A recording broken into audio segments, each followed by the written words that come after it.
नमस्कार मंडळी, स्वागत आहे तुमचं शेती आणि सरकारी योजना या यूट्यूब चॅनेलमध्ये. मित्रांनो, जर तुम्ही पोस्ट ऑफिसमध्ये सुरक्षित गुंतवणूक करण्याचा विचार करत असाल तर आजचा हा व्हिडिओ तुमच्यासाठी खूप महत्त्वाचा आहे. कारण आज आपण पोस्ट ऑफिसच्या 4 लोकप्रिय बचत योजनांची सविस्तर तुलना करणार आहोत आणि शेवटी अशी एक पद्धतही समजून घेणार आहोत ज्यामुळे प्रत्यक्ष मिळणारा परतावा अधिक चांगला होऊ शकतो. या व्हिडिओमध्ये आपण खालील 4 योजनांबद्दल जाणून घेणार आहोत. पहिली योजना आहे post office monthly income scheme म्हणजेच MIS. दुसरी योजना नॅशनल सेव्हिंग सर्टिफिकेट म्हणजे NSC. तिसरी योजना आहे पब्लिक प्रोव्हिडंट फंड म्हणजे PPF.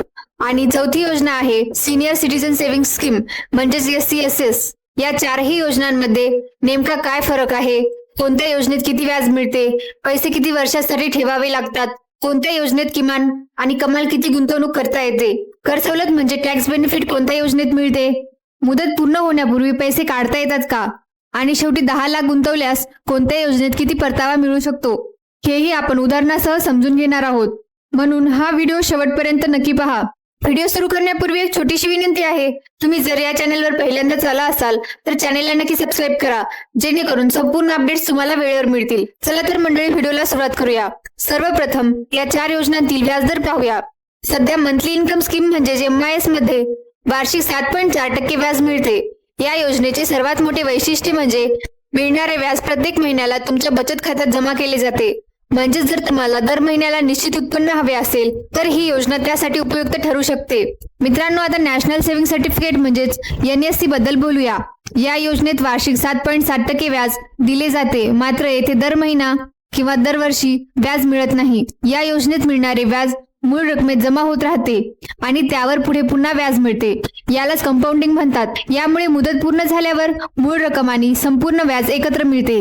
मित्रांनो, आता पब्लिक प्रोव्हिडंट फंड म्हणजे PPF बद्दल पाहूया. या योजनेत सध्या वार्षिक 7.1% व्याज मिळते.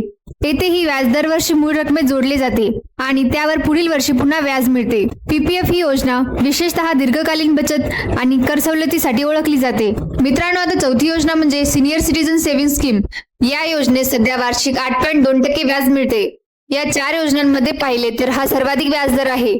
या योजनेतील व्याज प्रत्येक तिमाहीनंतर म्हणजे 3 महिन्यांनी खात्यात जमा केले जाते. म्हणून ज्येष्ठ नागरिकांसाठी नियमित उत्पन्नाच्या दृष्टीने ही योजना महत्त्वाची मानली जाते. आता अनेकांच्या मनात एक प्रश्न येतो, जर सर्वाधिक व्याजदर 8.2% असेल तर काही ठिकाणी 9.75% परताव्याचा उल्लेख का केला जातो? याचे उत्तर आपण या व्हिडिओच्या शेवटी समजून घेणार आहोत. कारण त्यासाठी एक वेगळी पुनर्गुंतवणुकीची पद्धत वापरली जाते. आधी या 4ही योजनांची संपूर्ण माहिती समजून घेऊया. मित्रांनो, आता लॉक इन कालावधी म्हणजे पैसे किती काळ ठेवावे लागतात हे पाहूया.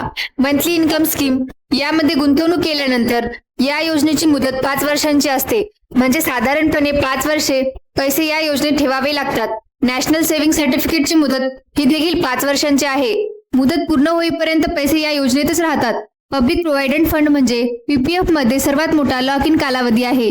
या योजनेची मुदत 15 वर्षांची असते.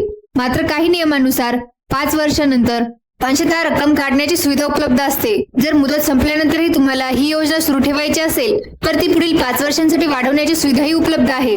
मित्रांनो, सिनियर सिटीजन सेव्हिंग स्कीम या स्कीमची मुदत 5 वर्षांची असते. मुदत पूर्ण झाल्यानंतर ही योजना पुढील 3 वर्षांसाठी वाढवण्याची सुविधा दिली जाते. अशा प्रकारे प्रत्येक योजनेचा उद्देश वेगळा आहे.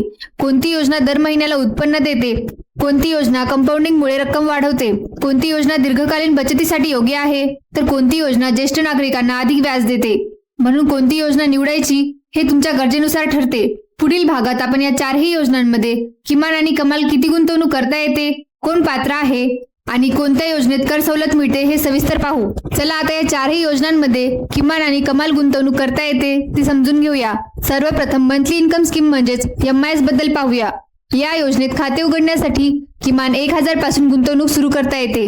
जर तुम्ही एकट्याच्या नावाने म्हणजे सिंगल अकाउंट उघडत असाल तर कमाल 9 लाखांपर्यंत गुंतवणूक करता येते आणि जॉईंट अकाउंट उघडल्यास कमाल 15 लाखांपर्यंत गुंतवणूक करण्याची सुविधा उपलब्ध आहे. जॉईंट अकाउंटमध्ये प्रत्येक खातेदाराचा हिस्सा समान मानला जातो. आता नॅशनल सेव्हिंग सर्टिफिकेट म्हणजे NSC पाहूया. या योजनेतही किमान 1,000 पासून गुंतवणूक करता येते. मात्र या योजनेचे एक मोठे वैशिष्ट्य म्हणजे कमाल गुंतवणुकीची कोणती मर्यादा ही निश्चित केलेली नाही.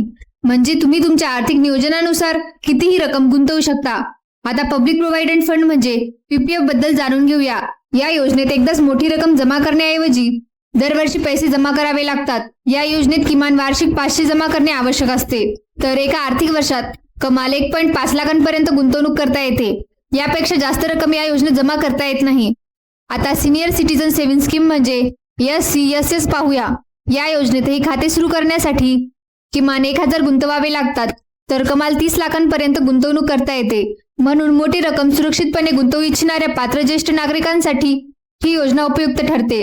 आता पाहूया या योजनांमध्ये कोण गुंतवणूक करू शकतो. मंथली इन्कम स्कीम मध्ये 18 वर्षे किंवा त्यापेक्षा जास्त वयाचा कोणताही भारतीय नागरिक खाते उघडू शकतो. अल्पवयीन मुलाच्या बाबतीत पालक किंवा कायदेशीर संरक्षक त्यांच्या वतीने खाते उघडू शकतात. नॅशनल सेव्हिंग सर्टिफिकेट मध्येही याच प्रकारे नियम लागू होतात. म्हणजे प्रौढ भारतीय नागरिक स्वतःचे खाते उघडू शकतात. तसेच अल्पवयीन मुलांसाठी पाते खालक उघडू शकतात. PPF मध्ये भारतीय नागरिकांना खाते उघडण्याची सुविधा आहे. येथेही अल्पवयीन मुलांच्या नावाने पालक खाते सुरू करू शकतात. आता सिनियर सिटीजन सेव्हिंग स्कीम बद्दल बोलूया. या योजनेत सामान्यतः 60 वर्षे किंवा त्यापेक्षा जास्त वय असलेले नागरिक गुंतवणूक करू शकतात. मात्र काही विशिष्ट निवृत्त कर्मचाऱ्यांना लागू असलेल्या नियमानुसार ठराविक अटी पूर्ण केल्यास कमी वयातही खाते उघडण्याची परवानगी दिली जाते. म्हणून अशा परिस्थितीत संबंधित पात्रता नियम तपासणे आवश्यक असते. याशिवाय या चारही योजनांमध्ये अनिवासी भारतीय म्हणजेच NRI यांना गुंतवणूक करण्याची परवानगी नाही. आता टॅक्स बेनिफिट म्हणजेच कर सवलतीबद्दल जाणून घेऊया. सर्वप्रथम MIS बद्दल बोलूया. या योजनेत गुंतवणूक केल्यावर आयकर कायद्याच्या कलम 80C अंतर्गत कर सवलत मिळत नाही. मात्र या योजनेतील व्याजावर TDS कापला जात नाही. आता NSC बद्दल पाहूया. या योजनेत कलम 80C अंतर्गत ठराविक मर्यादेपर्यंत कर सवलतीचा लाभ मिळतो. या योजनेत मिळणारे व्याज पुढील वर्षी पुन्हा गुंतवले जाते. त्यामुळे त्याचा कंपाऊंडिंगचा फायदा मिळतो. मात्र लागू असलेल्या कर नियमांनुसार काही परिस्थितींमध्ये व्याज करपात्र असू शकते. त्यामुळे आयकर भरताना संबंधित नियमांचा विचार करणे आवश्यक आहे. आता PPF बद्दल बोलूया. कर सवलतीच्या दृष्टीने ही योजना सर्वाधिक लोकप्रिय मानली जाते. कारण या योजनेत जमा केलेल्या रकमेला मिळणाऱ्या व्याजाला आणि मुदत पूर्ण झाल्यानंतर मिळणाऱ्या रकमेवरही ठराविक अटींनुसार कर सवलतीचा लाभ मिळू शकतो. याला सामान्यतः ट्रिपल बेनिफिट म्हणतात. मात्र हा लाभ जुन्या कर प्रणालीमध्ये ओल्ड टॅक्स रिझम निवडलेल्या करदात्यांसाठी लागू असतो. जर तुम्ही न्यू टॅक्स रिझम निवडली असेल तर कर सवलतीचे नियम वेगळे असू शकतात. मित्रांनो, आता SCSS बद्दल पाहूया. या योजनेतही कलम 80C अंतर्गत ठराविक मर्यादेपर्यंत कर सवलत मिळू शकते. मात्र या योजनेत मिळणारे व्याज करपात्र असते. तसेच लागू असलेल्या नियमानुसार ठराविक मर्यादेपेक्षा जास्त व्याज मिळाल्यास TDS देखील लागू होऊ शकतो. ज्या ज्येष्ठ नागरिकांवर आयकर लागू होत नाही ते पात्र असल्यास संबंधित घोषणा फॉर्म भरून TDS टाळण्याची सुविधा घेऊ शकतात. आतापर्यंत आपण चारही योजनांचे व्याजदर, लॉक इन कालावधी, गुंतवणुकीची मर्यादा, पात्रता आणि कर सवलतीबद्दल माहिती पाहिली. आता पुढील भागात आपण मुदत पूर्ण होण्यापूर्वी हे पैसे काढण्याचे नियम, 10 लाख गुंतवणुकीचे संपूर्ण गणित आणि पुनर्गुंतवणुकीद्वारे प्रभावी परतावा कसा वाढू शकतो हे उदाहरणासह समजून घेणार आहोत. चला आता सर्वात महत्त्वाचा भाग पाहूया. म्हणजे जर तुम्हाला योजनेची मुदत पूर्ण होण्यापूर्वी पैसे काढायचे असतील तर कोणत्या योजनेत कोणते नियम लागू होतात. सर्वप्रथम मंथली इन्कम स्कीम म्हणजेच MIS बद्दल पाहूया.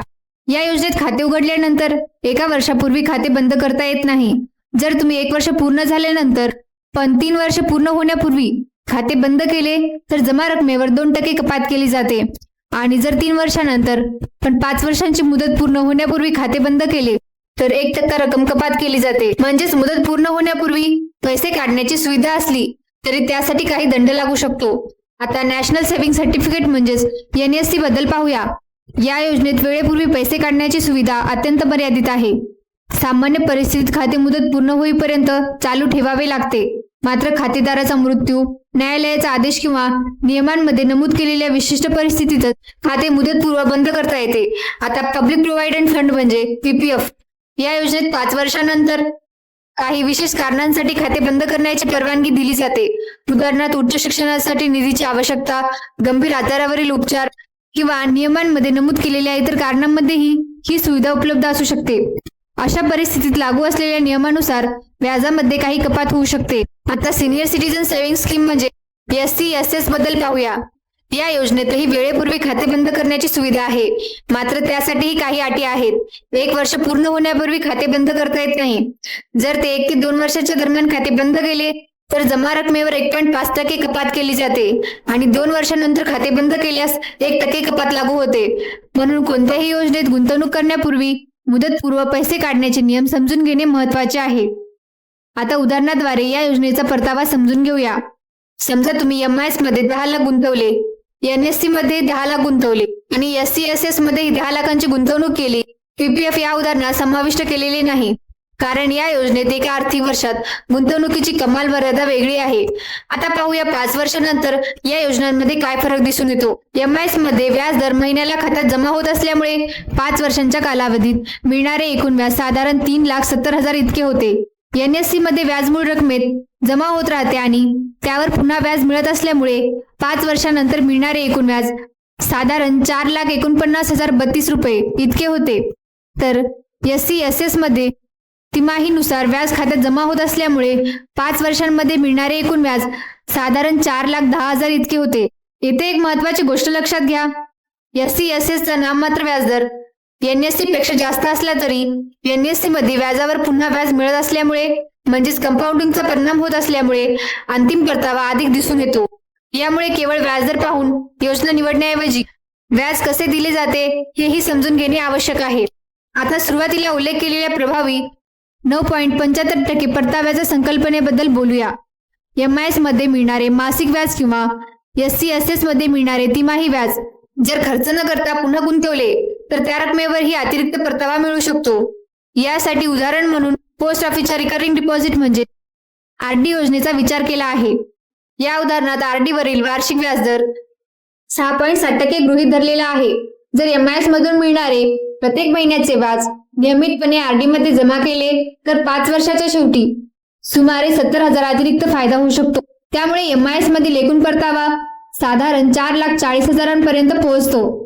त्याचप्रमाणे SCSS मधून मिळणारे प्रत्येक तिमाहीचे व्याज RD मध्ये पुन्हा गुंतवले तर सुमारे 77,628 इतका अतिरिक्त फायदा होऊ शकतो. यामुळे SCSS मधील एकूण परतावा साधारण 4,87,628 पर्यंत वाढू शकतो. यावरून प्रभावी परतावा पाहिला तर MIS साठी तो सुमारे 8.8%, NSC साठी सुमारे 8.98% आणि SCSS मध्ये मिळणारे व्याज नियमितपणे पुन्हा गुंतवल्यास प्रभावी परतावा सुमारे 9.75% पर्यंत पोहोचू शकतो. म्हणजे येथे 9.75% हा मूळ व्याजदर नसून मिळणारे व्याज पुन्हा गुंतवल्यानंतर मिळणाऱ्या संभाव्य प्रभावी परताव्याचे उदाहरण आहे. तर मित्रांनो, आज आपण पोस्ट ऑफिसच्या MIS, NSC, PPF आणि SCSS या 4 महत्त्वाच्या योजनांची सविस्तर तुलना पाहिली. प्रत्येक योजनेचा व्याजदर, लॉक इन कालावधी, किमान आणि कमाल गुंतवणूक, पात्रता, कर सवलत, मुदतपूर्व पैसे काढण्याचे नियम आणि उदाहरणासह संभाव्य परतावा समजून घेतला. आता कोणती योजना तुमच्यासाठी योग्य आहे हे पूर्णपणे तुमच्या उद्दिष्टांवर अवलंबून आहे. जर दर महिन्याला उत्पन्न हवे असेल तर एक पर्याय वेगळा ठरतो. दीर्घकालीन बचत आणि कंपाऊंडिंग महत्त्वाचे असेल तर दुसरा पर्याय उपयुक्त ठरू शकतो. कर सवलत महत्त्वाचे असेल तर वेगळी योजना योग्य ठरू शकते आणि ज्येष्ठ नागरिकांसाठी नियमित उत्पन्नासह तुलनेने अधिक व्याजाची गरज असेल तर त्यांच्यासाठी स्वतंत्र योजना उपलब्ध आहे.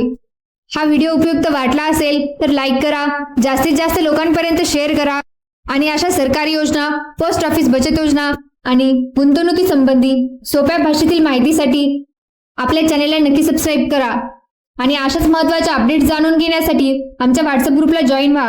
व्हॉट्सअप ग्रुपची लिंक या व्हिडिओच्या डिस्क्रिप्शन मध्ये दिली आहे. त्या लिंकवर क्लिक करा आणि लगेच आमच्या ग्रुपमध्ये सामील व्हा. भेटूया पुढील नवीन अपडेटसह. तोपर्यंत धन्यवाद. जय हिंद, जय महाराष्ट्र.